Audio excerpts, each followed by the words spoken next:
Welcome to Lucretius Today. This is a podcast dedicated to the poet Lucretius, who wrote On the Nature of Things, the only complete presentation of Epicurean philosophy left to us from the ancient world. Each week we'll walk you through the Epicurean texts and we'll discuss how Epicurean philosophy can apply to you today. If you find the Epicurean worldview attractive, we invite you to join us in the study of Epicurus at EpicureanFriends.com, where you'll find a discussion thread for each of our podcast episodes and many other topics. We're now in the middle of a series of podcasts intended to provide a general overview of Epicurean philosophy based on the organizational structure employed by Norman DeWitt in his book, Epicurus and His Philosophy. Now let's join the discussion. Welcome to episode 184. We are continuing in chapter 14, The New Virtues. Last week we talked about honesty, and today we're going to continue on through faith, love of mankind, friendship, suavity, and a series of other virtues that DeWitt has identified as being significant in Epicurean philosophy. We're going to start today with faith, which, as we mentioned last week, is kind of a controversial thing to talk about, because if faith is taken to mean blind faith, blind obedience to something without evidence, that would not be appropriate. But what Epicurus does talk about a lot is confidence based on evidence that has been determined through the canonical faculties. And the classic example being that Epicurus believed strongly in the existence of atoms based on circumstantial evidence. He didn't directly see or touch atoms, and yet he had a strong confidence that the atomic theory was correct based on the evidence that he did have. So there's a distinction between blind faith versus confidence that you can have in something even though you cannot see or directly touch it through the senses. DeWitt says, a brief chain argument will show how the doctrine of faith fits into the matrix of meanings. As a dogmatist, Epicurus believed that truth was discoverable and also that he had discovered it. He called his teachings true philosophy. So he talks a lot here about the skeptics, Pyrrho, Nausiphanes, and so forth. You know, Pyrrho had traveled with Alexander the Great's army as far as at least Bactria, but perhaps as far as India. And he met there the gymnos office, these yogis. Gymno, of course, referring to their physical disciplines and so forth. The philosophers who spend a lot of time with physical discipline and meditation and so forth. And what he discovered is they had very, very different ideas about nature, about the world, about human life than he was familiar with back in Greece. And it led him to the conclusion that every different place in the world probably has their own idea about how these things work, and they're all equally certain of them. And so how do you know which ones are true? And so Pyrrho came to the conclusion that it wasn't really possible to know the truth. And to some extent, even Democritus, before Epicurus, was following the same line of thinking, because he's got this famous quote. He says, "Of truth we know nothing, for truth lies at the bottom of the well." And he's got this whole metaphor about how the water at the bottom of the well gives us a reflection of truth, but not truth itself. So Epicurus, I remember reading a scholar in the introduction of one of his works saying Epicurus did not think that truth lay at the bottom of the well. He thought that it was very near the surface of things. So this really does set Epicurus apart, certainly from the skeptics, clearly, but also from the Platonists, and even from Democritus, one of his forebears in philosophy. So this question of, is it possible to really know the truth? Now, I always struggle with this word truth as it relates to whether it's a capital T or a lowercase t, because there is no abstract truth out there in the universe that Epicurus is trying to grasp, like Plato trying to get out of his cave. But he wanted to know if it was possible. We've talked before in this podcast about Parmenides and Zeno of Elea, who said that motion was impossible because, in the words of Aristotle, nature abhors a vacuum. And if there's no vacuum, if there's no space, then everything is full. And if everything is full, then motion is impossible. What we perceive as motion is merely an illusion. So all these kind of silly, ranging from quite deep ideas to really fringe and absurd ideas swirling around in Greece prior to Epicurus. But he comes on the scene here and thinks he's really grasped something. He famously says that the flux is real, but it's not happening so fast that we can't perceive what's going on while it's happening. by reference possibly to Heraclitus, you can never step into the same river twice. So that's kind of the question. That's where this issue of faith makes its appearance in Epicurean philosophy. It's not blind faith. It's certainly not faith in the supernatural. It's not even a sort of vulgar faith in charms or oracles. It's, as you say, Cassius, it's confidence that things in nature can be grasped, that we can know, we really can know about what we're looking into, that it's not a totally fruitless exercise. Joshua, that was a great introduction there. You're going in exactly the direction that I think this section should be taken. DeWitt sort of takes it into a comparison of Christianity and the faith issues there. But what you've just been talking about, I think, is the real key. The issue of whether there is some true world that we don't have access to is probably one of the most basic issues in Epicurean philosophy, all the way back into the letter to Herodotus and the discussion in Lucretius about accidents and events and properties and qualities of the atoms and so forth. It's necessary to have a framework. As you said, there's a problem with the word truth in the first place. But the issue is, what should you consider in your life to be of importance and of significance to you? And in that sense of the word true, is there anything that is ultimately true in that sense? Because whether it's significant to you ultimately is the final question. If it's not significant to you, such as what happens after you're dead, then it's nothing to us in the sense of principal doctrine number 2. But this question of this flux, and if you've got these atoms, is it really true? Democritus was going in the direction of saying, well, there's really nothing ultimately real but atoms and void. And while there is nothing ultimately that has an eternal existence to it, the qualification that there's nothing real but atoms and void is the problem that Epicurus was reacting against. And when you go back again into the letter to Herodotus and the discussion in Lucretius, where he's talking about the Trojan War and so forth, you come up with this question of, can you really consider the things that are the result of combinations of atoms and void to be real? I've been referencing David Sedley's article in recent weeks, and he talks about that Epicurus was not a radical reductionist in that sense. Epicurus did not consider only the atoms and void to be real. He considers the things that you perceive through your senses to be real as well. That's the canonical faculties of the 5 senses, the anticipations and the feelings. He considers the things that those reveal to you to be real as well, even mentioning that things that happen to you in dreams have a reality to them because you are perceiving them to be happening to you. And you don't get caught up in these ideas that this world that we're perceiving and this world we're living in is not real, because that ends up being an extremely debilitating and demoralizing and deconstructing attitude to take about the world. If you conclude that everything that you're seeing and touching and living in isn't real, it's very easy to fall down this slippery slope into nihilism if you don't keep a framework of analysis in front of you to analyze these things. And that's where we're going with this confidence. Because of the framework that Epicurus has provided, while atomism is very important, it's not only the fact that the atoms and void exist that's important, it's the rest of the framework that allows you to relate the events that occur to you as being real in addition to the atoms themselves. There's a terminology issue in Lucretius where the translators will talk about accidents. The Brown edition uses the word events, and in Lucretius, the Latin is eventum. It's useful to think about colors and other things being events that occur and not just accidents, because the colors and other things that are qualities of these atoms are naturally occurring phenomena, and they're not just random, they're not just chaotic.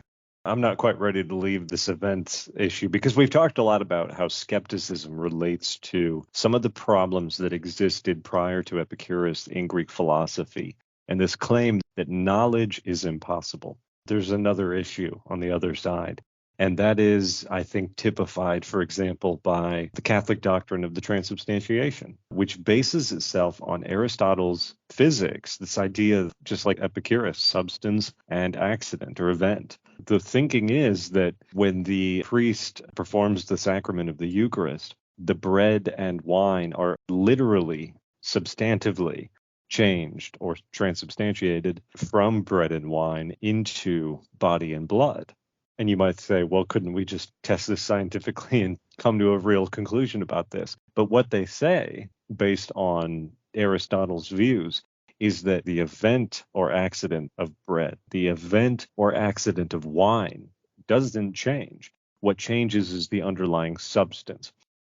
That the substance of bread literally changes into the body of Christ, and the substance of wine literally changes into his blood. So it's issues on both sides where you go too far in the direction of skepticism and knowledge becomes impossible.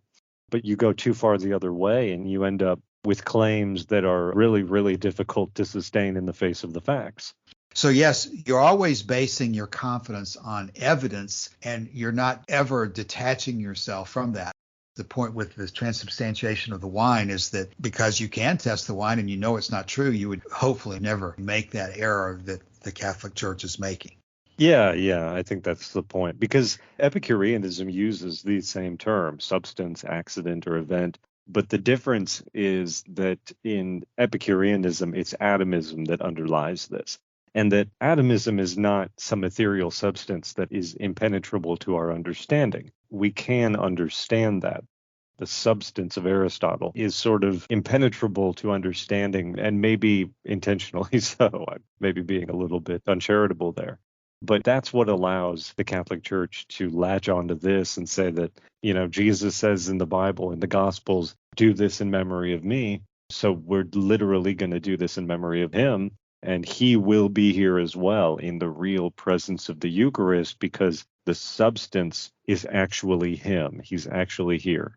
Atomism would never allow you really to make that claim. And in fact, I don't know if this is worth going into, but there was a book or an article or something published recently of somebody who went looking into the records of the Galileo trial. Actually, it might have been Giordano Bruno. I can't remember. Anyway, one of these famous trials regarding science and astronomy and questions of whether the Earth is the center of the universe. But atomism allegedly crops up here as well because of exactly what we're talking about. It completely undercuts the claim that is made about the transubstantiation of the bread and wine into the body and blood through the real presence of Christ at the Eucharist. What DeWitt says here, as I think you've already quoted, he said, this belief, Epicurus's position about atomism, he says, if this belief had consisted merely in intellectual assent to the doctrine that the universe consists of atoms and void or the like, it would have been on a par with Plato's theory of ideas. If we're just going to assert stuff out of thin air, you can say anything and pretend that it's true. What Epicurus does in the case of atomism is look for evidence. And we've gone over all that before. The water that percolates through the walls of a cave and leaves the stalactites and stalagmites. The bronze hand of a statue at the entrance of a city gate that has been rubbed, polished smooth by many passing visitors. Steps that have been worn smooth by the feet of many passers. So there's evidence of atomism in the ancient world all around them. And that is what allows them to have confidence. This is what we mean by faith here, confidence that their conclusions have merit. Confidence that their conclusions have merit. And the place where you join the looking for evidence with confidence is that you can't just simply stop at the evidence. You take the evidence and you then form a conclusion based on it. The priest at the transubstantiation ceremony can tell you, here is this bread and here is this wine, and it is the body and the blood of Jesus. If you take his word for it, you're going to reach a conclusion that's different than if you apply the evidence that you have also seen in the past and calculate this out through your mind and realize that these things are in conflict. At that point, you are in a state of uncertainty as to competing claims of the evidence that you've seen in the past versus the evidence that this man is pointing to. And so, yes, Joshua, it seems to me that the transubstantiation question is a good example of what you have to do when you have conflicting evidence. There are different types of evidence in the world, not only what you see and touch and feel for yourself, but what other people tell you is going on. You have to have a framework for analyzing evidence so that you can put everything in perspective and decide what to believe and what not to believe. and not just simply list out the evidence without coming to a conclusion about it. We've talked about this a number of times in regard to Francis Wright. At some point, you do have to come to a conclusion about what the evidence shows and not just leave it unresolved. If it's possible to resolve it, we've also discussed in the past the issue of waiting and so forth when the evidence is not sufficient. But on the very important questions of life, such as whether you're going to exist after you die, whether there's a supreme being and so forth, those are questions that it's important to have a conclusion about. And DeWitt continues at the bottom of 304 by saying that it's uncertainty rather than outright disbelief that seemed to Epicurus to be the opposite of faith. And DeWitt quotes Doctrines 12 and 13. Quote, "It's impossible for men to dispel the fear concerning things of supreme importance, not understanding the nature of the whole universe, but suspecting that there may be some truth in the stories related in the myths. And then nothing is gained by building up the feeling of security in our relations with men if the things above our heads and those beneath the earth and in general those in the unseen are matters of suspicion." These are issues that are touched on also in Vatican Sayings 49 and 72.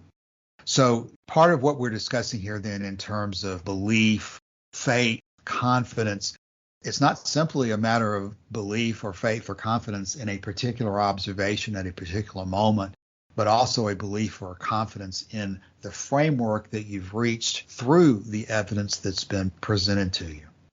Okay, and so in the section entitled Love of Mankind, DeWitt starts talking about the different words that are involved, the Greek philia, the Latin amor, the agape, and the ambiguities that come as a result of that word. Yeah, I get a little annoyed constantly hearing about how Greek has different words for love, but I realize that's probably just me.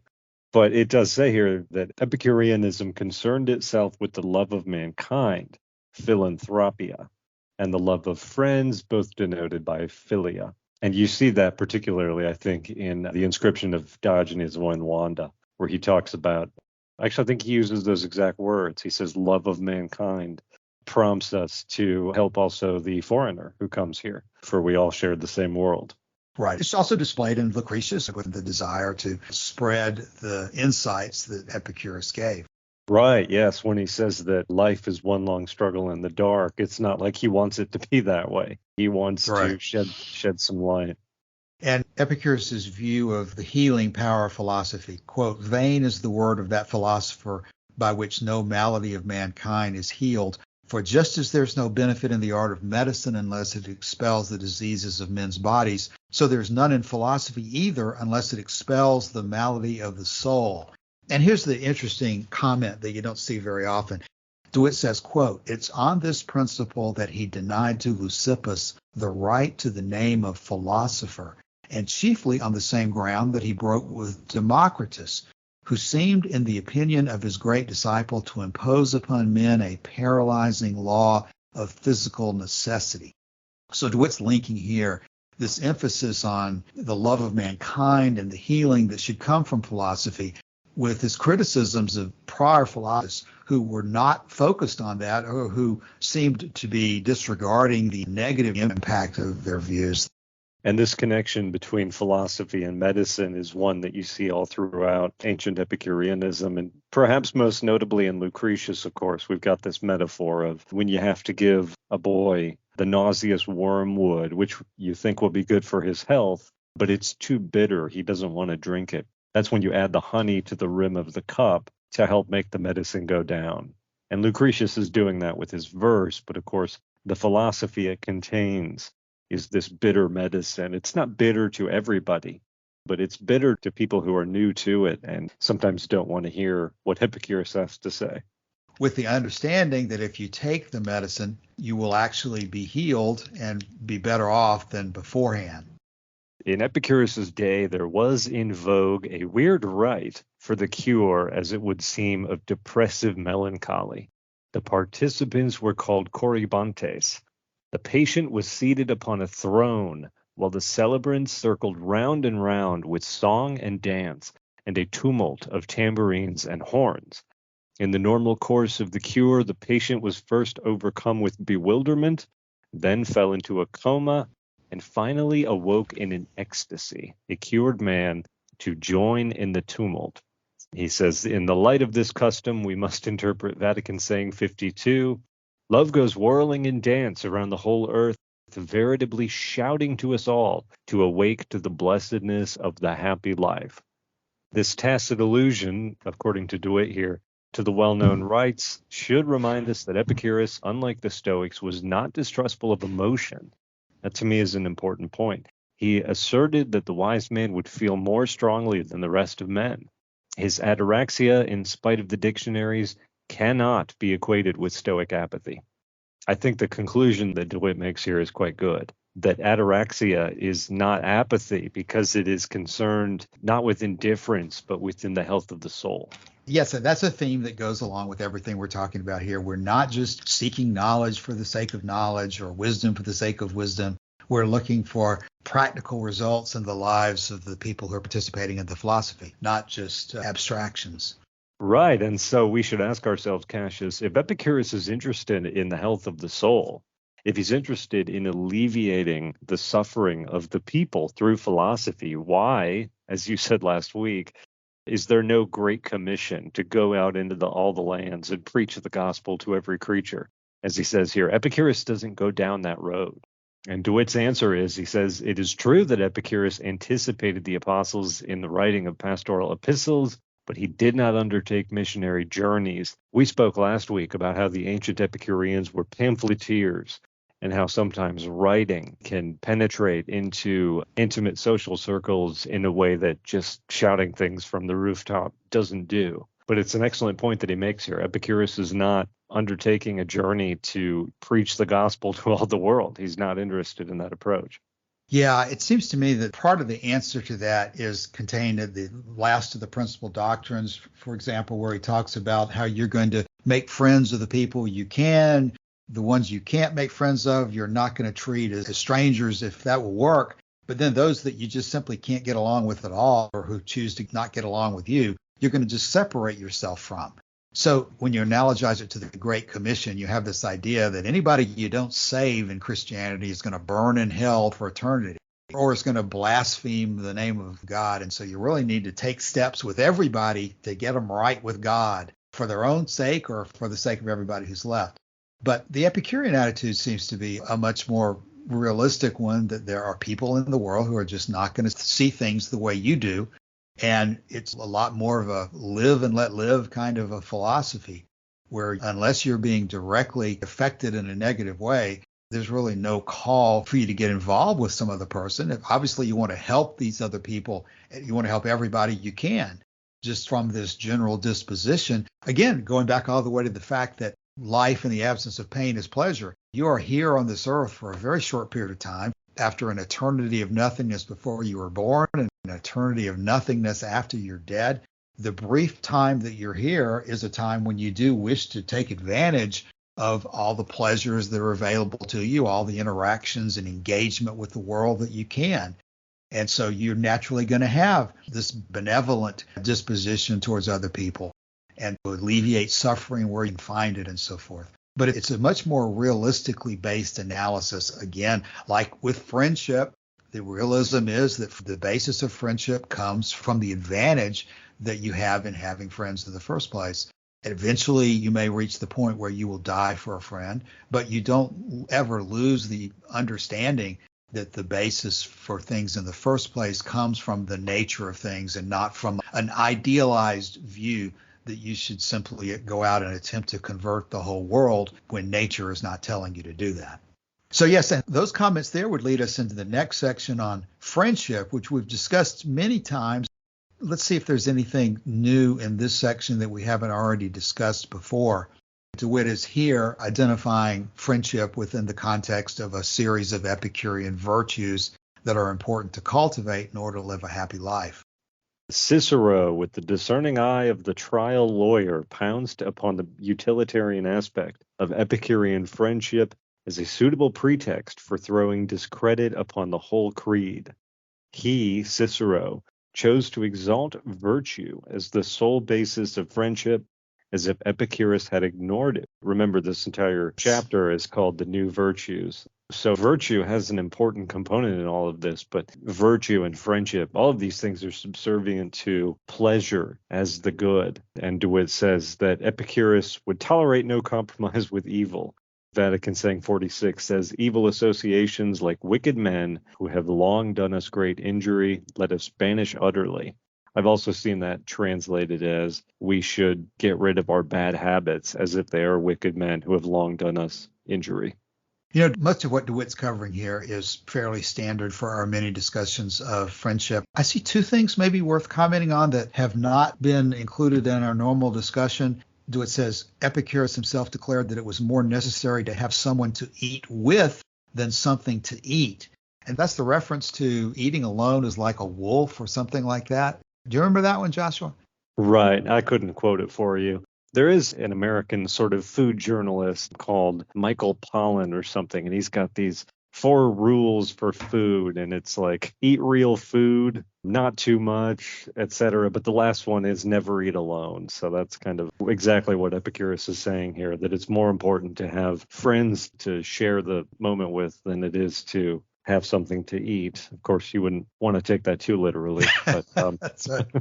But there definitely is a fragment we can put in the show notes here. Another thing that I see here that we don't talk about very often, Vatican saying 28, which DeWitt puts in the context of how Epicurus recommended against hasty judgments with friends. Vatican saying 28 says, we must not be critical either of those who are quick to make friends or those who are slow, but be willing to risk the offer of friendship for the sake of winning friendship. So in other words, there's something there that Epicurus is commenting on to the effect that in the end, whether you go fast or slow, there's a risk and a reward in friendship. The reward is what makes the risk of friendship worth taking.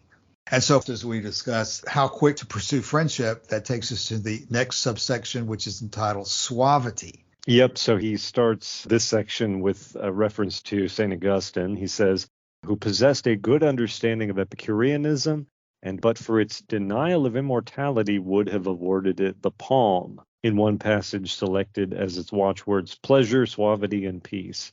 As usual, this whole issue of watchwords is a little bit convoluted, but he says, it seems to have been the friendly ethic of Epicurus that won for this virtue of suavity a manifest vogue among the Romans, and for the words suavis or suavis and suavitas, a certain currency in a definite context of meaning. They occur repeatedly in the letters of Cicero and in the writings of the Augustan poets as to seem characteristic of the Latin vocabulary. Like the words candid and candor, they took on a fresh color from the Epicurean context. It was the sweet friendship of the disdainful Memmius that Lucretius hoped to win for himself by the charm of his verses. That's where this issue of suavity seems to come in. And what do we take the word suavity to mean? Perhaps we should not presume that that word is understandable in 2023 English. Does it mean smoothness? Does it mean sort of genteelness? How would you say it, Joshua? Yep, I associate it with charm, but I guess it means pleasant, elegant, polite, and agreeable. Yeah, I see that DeWitt quotes a description of the issue as, quote, a certain agreeableness of speech and manners. And that Atticus is stated by his biographer Cornelius Nepos to have had this quality. Right, because what we've been talking about is starting with the issue of faith and how that relates to determining what is true and what is not and having confidence in your conclusions, talking about love of mankind and how that persuades us of the need to bring the fruits of philosophy to as many as we can. Not necessarily through missionary zeal, but through writings and the inscription and Lucretius's wonderful poem, that what this all relates to is a desire to, in a sense, persuade people. And that's where this issue of suavity comes in as well. We're trying to persuade people that you really can get something out of this. You know, as I'm looking at the paragraph that we're talking about here, this is classic DeWittian material here. He's got these details of other people in this time period who are being referenced as being sweet or suave, even to the lean and hungry Cassius Longinus, hardly sweet of disposition, though known to have followed Epicurus, is ascribed, quote, an unlimited fund of sweetness. And then DeWitt talks about someone named Papyrus Pitus, whose letters overflowed with sweetness, and that Cicero claimed this quality for himself, and that there was another one called My Sweetest Volumnius. And then DeWitt says, quote, so singular is the usage of the word that it almost ranks as a test for identifying Epicurean correspondence, unquote. Which, to bring it back home for just a minute, it's an interesting aspect of our discussions on the Epicurean Friends Forum, perhaps, that I think most of us look for a quality of friendliness in the way we discuss things, that even when we disagree on something, we can do it in a manner that is agreeable and not disagreeable in the harsh sense of the word. And it's interesting that he says it's a test of Epicureanism. Right, because this seems to be a critical component of what we talked about last week, which is honesty or parrhesia, frank speech. If you don't have the knowledge or certainty or confidence that your candor, your frank speech is going to not drive the person hearing you into a murderous rage, you're not going to offer that. So it requires friendliness. It requires a kind of openness to the conversation. Otherwise, you don't have the conversation. Yeah, if you don't have confidence in what you're talking about, it's easy to get shaken and then lose control of your emotions as you're talking to somebody. It seems like there are several instances in On Ends where Cicero is talking about the Epicurean speaker saying something with a smile. There's definitely ways in life to be like Lucretius and brim the cup with honey rather than just being so harsh about things that you put off the listener just by your manner of presentation. Dovetailing with what you said, in the Rolfe Humphreys translation, Lucretius, in his appeal to Venus, is asking for, he says, give to my verses a radiance, light, brightness, and candor. So that's grace mixed with truth, with frank speech, is part of the whole issue here of suavity. Yes. This next paragraph is interesting enough to talk about in detail, I think. It says, there's also a historical reason for cultivating the virtue of suavity. Epicurus was not born too late to be nearly a contemporary to the earlier Cynics, all of whom practiced a shock treatment in greeting the public and prospective students in particular. Antisthenes, when he was asked why he was so harsh with his pupils, retorted, physicians are so with the sick. Diogenes, who died when Epicurus was 18, interpreted freedom of speech as freedom to insult. Crates, known as the Gatecrasher, a contemporary, was the teacher of Zeno who adopted and bequeathed to the Stoic school this practice of asperity. Thus, Stoicism by heredity became a scolding, censorious creed. Epicurus, reacting adversely to the example of the Cynics, cultivated the opposite virtue. He's on record as having dealt with this question in the second book of his work, On Lives, where he wrote, quote, the wise man will not adopt the cynic's way of life. This comparison between the Epicurean approach of suavity and the Stoic approach of sour insult is certainly one worth talking about, I think.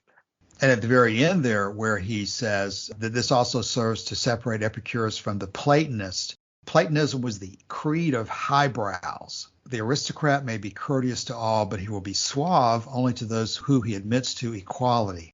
Suavity, as the Epicureans practiced, was a kind of salesmanship. It was their weapon for making friends and influencing people. And it was partly by means of it that they became as numerous as they were. So basically, the lesson there is that there's just no reason to be a jerk in the presentation of a philosophy or presentation of anything else. In fact, maybe we should say, is there any reason ever to be a jerk? I'm not sure that there is a good reason ever to be a jerk. Epicurus was identifying this agreeableness of approach as a desirable characteristic. So after this, he goes into the virtue of consideration or considerateness for the feelings of others. I guess the Greek word for that is epieikeia. Epieikeia emerged to prominence in Epicureanism. This increase of emphasis was part of a general drift from the study of political to the more purely social virtues. Do you have a comment on that, Cassius? I know we've talked before about this claim that there's a sea change in philosophy after Alexander the Great, and that seems to be what he's alluding to there.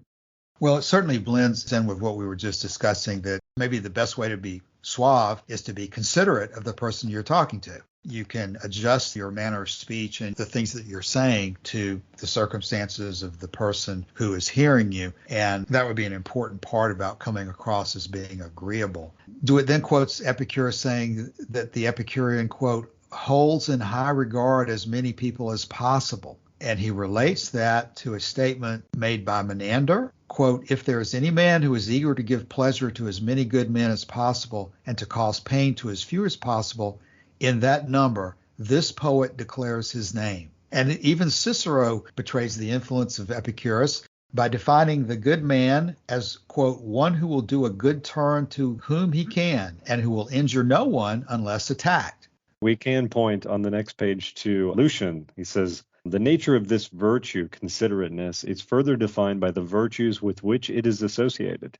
Lucian ascribes it to his Epicurean friend Celsus, although there's some confusion as to whether that is the same Celsus who wrote a book against Christianity or not, and most people think it's not. He says Lucian ascribes it to Celsus along with companionability, friendliness, evenness of temper, serenity, and tact, a veritable garland of Epicurean virtues. Not a sentence that you hear every day. And goes on to say, DeWitt says that the poet Horace devotes a whole satire to the topic and anticipates more nearly than the others the formulation of the golden rule when he claims, alas, how rashly we enacted a harsh law against our very selves, that is, by censoriousness toward the minor faults of others.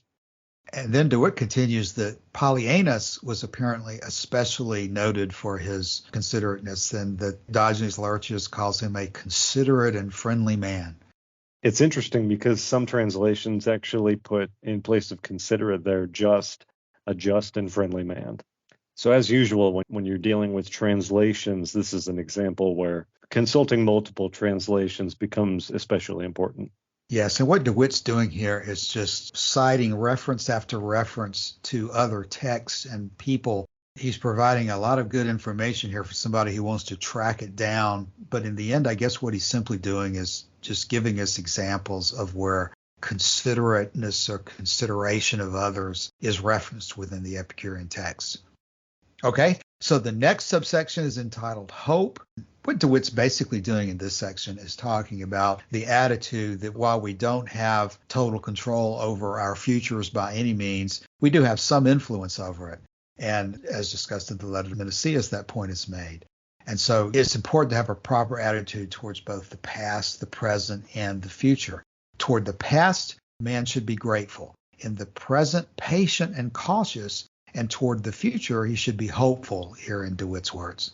Right. We started today with this virtue of faith and how it relates to confidence, but hope also, as it relates to the future, requires a certain amount of confidence. What Epicurus says elsewhere is that the future is not wholly ours, nor wholly not ours. And there's an element of hope there, that even though we could drop dead tomorrow, that we hope to have more time to live. Yeah, that's a very important part of all of this, the whole free will aspect of Epicurean philosophy. To the extent we call it natural law, the whole issue of atomism is you gain an understanding of the way that nature works that allows you to predict the future with some degree of confidence. You can't do it with certainty because you don't know exactly what's going to happen because there is no necessity.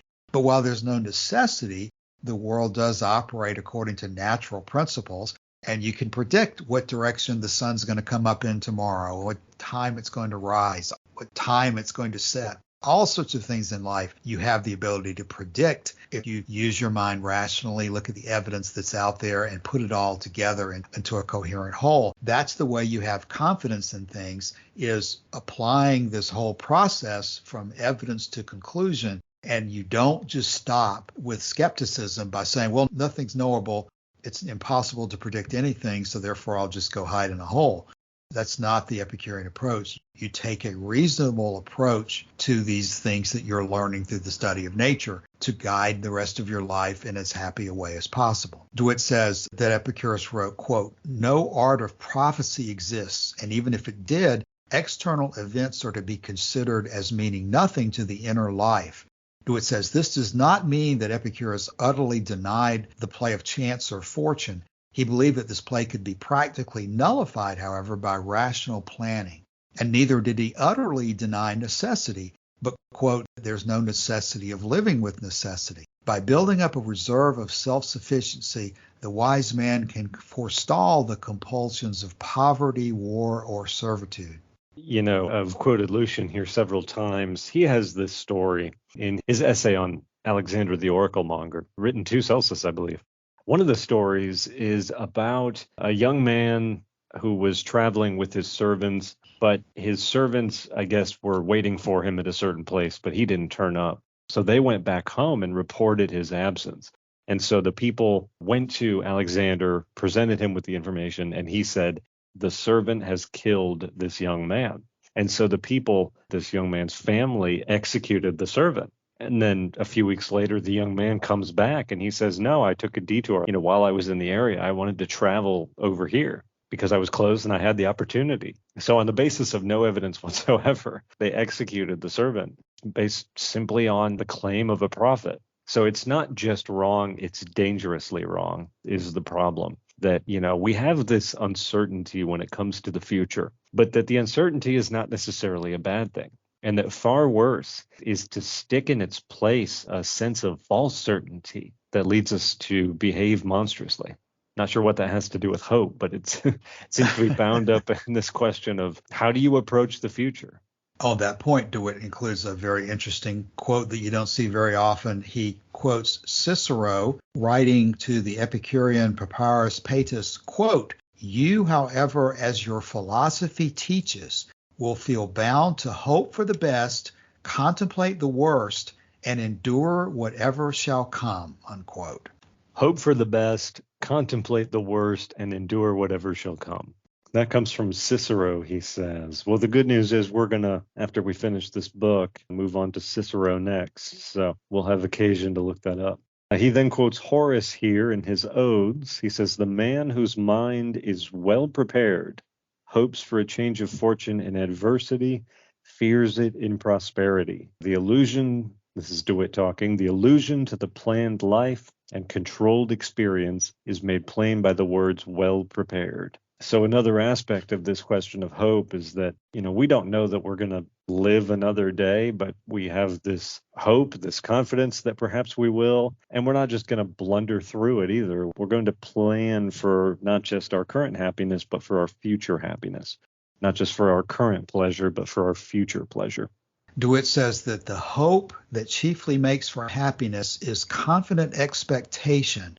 Only the fool indulges in vain hopes and lives in the future. The wise man will live in the present, facing the future with confident expectation because of preparedness.